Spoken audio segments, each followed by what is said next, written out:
حجی باب نمبر 1، رب کے گھر کو دوبارہ بنانے کا حکم۔ فارس کے بادشاہ دارا کی حکومت کے دوسرے سال میں حجی نبی پر رب کا کلام نازل ہوا۔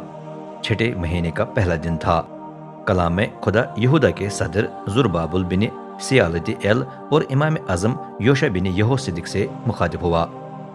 رب الافواج فرماتا ہے، یہ قوم کہتی ہے ابھی رب کے گھر کو دوبارہ تعمیر کرنے کا وقت نہیں آیا۔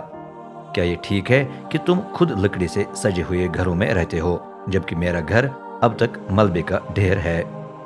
رب الافواج فرماتا ہے، اپنے حال پر غور کرو۔ تم نے بہت بیج بویا لیکن کم فصل کاٹی ہے۔ تم کھانا تو کھاتے ہو لیکن بھوکے رہتے ہو، پانی تو پیتے ہو لیکن پیاسے رہتے ہو، کپڑے تو پہنتے ہو لیکن سردی لگتی ہے، اور جب کوئی پیسے کما کر انہیں اپنے بٹوے میں ڈالتا ہے تو اس میں سوراخ ہیں۔ رب الافواج فرماتا ہے، اپنے حال پر دھیان دے کر اس کا صحیح نتیجہ نکالو۔ پہاڑوں پر چڑھ کر لکڑی لے آؤ اور رب کے گھر کی تعمیر شروع کرو۔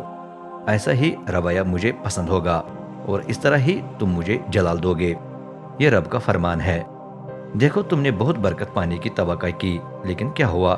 کم ہی حاصل ہوا، اور جو کچھ تم اپنے گھر واپس لائے اسے میں نے ہوا میں اڑا دیا۔ کیوں؟ میں رب الافواج تمہیں اس کی اصل وجہ بتاتا ہوں۔ میرا گھر اب تک ملبے کا ڈھیر ہے، جبکہ تم میں سے ہر ایک اپنا اپنا گھر مضبوط کرنے کے لیے باغ دوڑ کر رہا ہے۔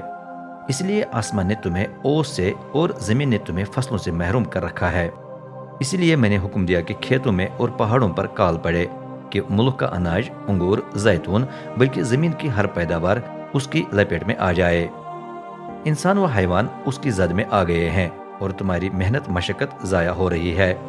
تب زربابل بن سیالتیل، امام اعظم یوشع بن یہوصدق اور قوم کے پورے بچے ہوئے حصے نے رب اپنے خدا کی سنی۔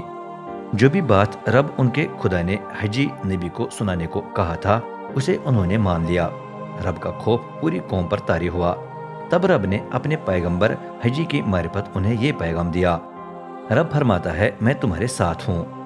یوں رب نے یہودا کے صدر زربابل بن سیالتیل، امام اعظم یوشع بن یہوصدق اور قوم کے بچے ہوئے حصے کو رب کے گھر کی تعمیر کرنے کی تحریک دی۔ دارا بادشاہ کی حکومت کے دوسرے سال میں وہ آ کر رب الافواج اپنے خدا کے گھر پر کام کرنے لگے۔